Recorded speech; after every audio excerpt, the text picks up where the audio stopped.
So when we harvest a gingival graft, a gum graft, the two main type of tissues that we harvest are basically the covering epithelium and the underlying connective tissue. So this would be a free gingival graft or a epithelialized connective tissue graft, and it's composed mainly of epithelium and the underlying connective tissue. Within the connective tissue, of course, within the submucosa, there are other types of tissues such as glandular tissue or adipose tissue, but those are the two main tissues that we are harvesting when we do a gum graft, a gingival graft. This harvesting is done in the palatal mucosa. The covering epithelium, like the epithelium of the skin, has basically cells, connecting cells, but it does not have any blood supply, it does not have vessels. Unlike the underlying connective tissue, the underlying connective tissue does have some vessels, tiny vessels, which nurtures this connective tissue, and this is a good thing. This is what we want to have when we do a gingival graft. So the thickness of the first layer of the epithelium from the palatal mucosa, that thickness is about 0.3 millimeters, 0.3 to 0.4 millimeters in thickness. So it's quite thin. There is definitely some range of thicknesses. We have seen that males, for example, may have a slightly thicker epithelium than females. Older individuals may have as well thicker epithelium than younger individuals. So the overall thickness of the palatal mucosa, the combination of the epithelium and connective tissue that covers the roof of your mouth, is about 2 to 3.5 millimeters thick. From that overall thickness, about 0.3 millimeters, 0.3 to 0.4 millimeters belongs to the superficial layer, the epithelium. So the epithelium being relatively thin as opposed to the underlying connective tissue, which is a bit thicker, and that's actually a good thing.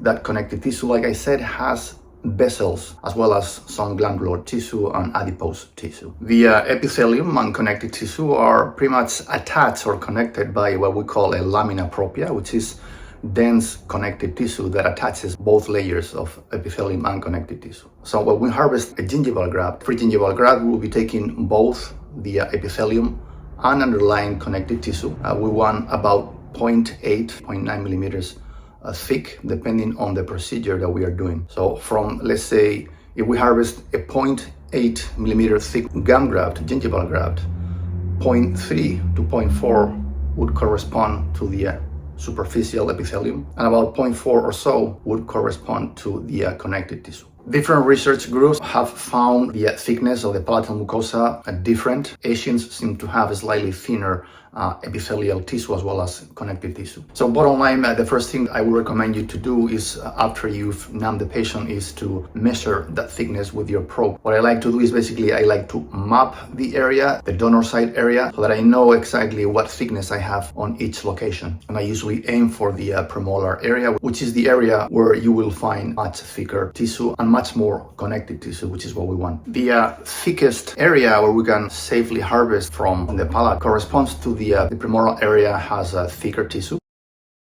and about 4 to 8 millimeters apical from the sulcus. That's the area where we can find thicker palatal mucosa. So again, remember that one of the main differences between the epithelium and the connective tissue is the fact that the underlying connective tissue does have blood supply, has little vessels that run through it, as opposed to the covering epithelium, which does not have blood supply. So if we harvest an extremely ultra thin layer of epithelium only, most likely that gingival graft will die. We want to harvest, if we do a free gingival graft, epithelium and a little bit of connective tissue, pretty much an even thickness, 0.3, 0.4 epithelium and about 0.4, 0.5 of connective tissue. When I do a free gingival graft, especially for the mandibular anterior area, I personally like to harvest very thin grafts because they look much better afterwards.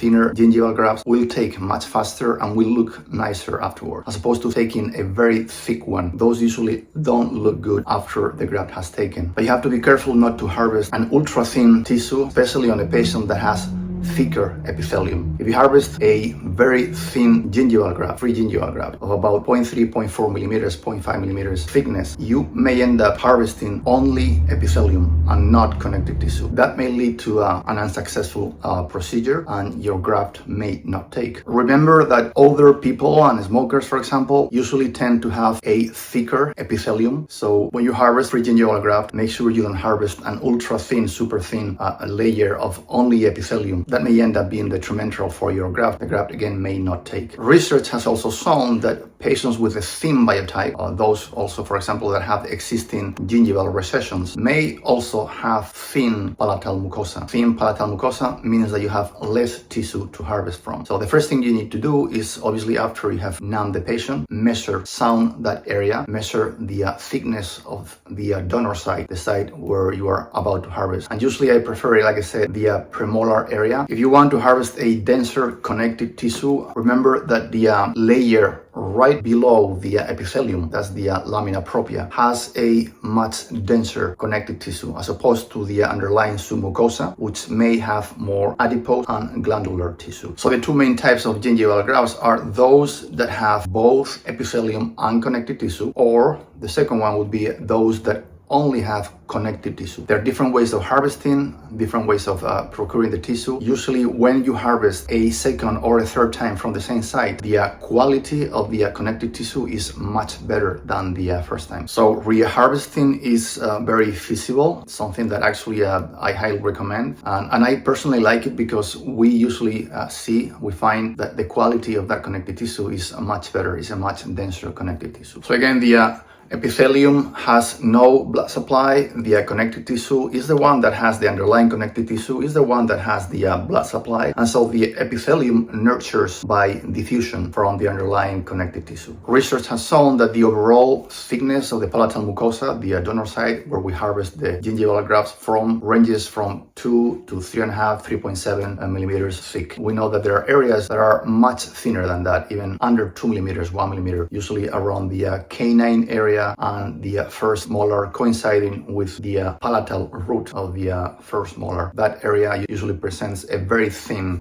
tissue, so I would stay away from harvesting from that area. One important aspect that you need to remember when you harvest a gingival graft from the palatal area is the location of the greater palatine artery, which usually ranges from 8 to 14 millimeters from the CDA of the teeth. As we move forward anteriorly towards the canine, we're going to see that that distance diminishes. So at the second molar area, for example, that distance is larger, about 12, 14 millimeters. And as we move towards the canine, the distance to the greater palatine artery diminishes to about 8 millimeters or so. But there is a range of 6 to 14 millimeters depending on where you are. Just keep that in mind. And also the anatomy of the palatal bowl, the height of the palatal bowl. So there are two main types of anatomy, shallow and the one that is deep. We have to be more careful with the shallow palatal bowl because the greater palatine artery is closer to the CDJ than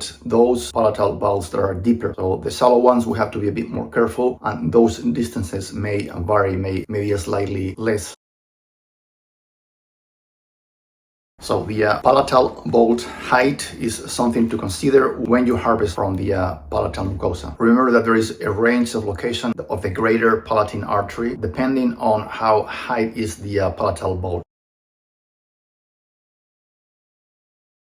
If we have a shallow palatal bolt, the location of the greater palatine artery will be much closer to the CDA than a deep palatal bolt, something to consider. All in all, the overall range of distance from the CDA of the adjacent teeth is something between, it can range between 6 to 12, 14 millimeters.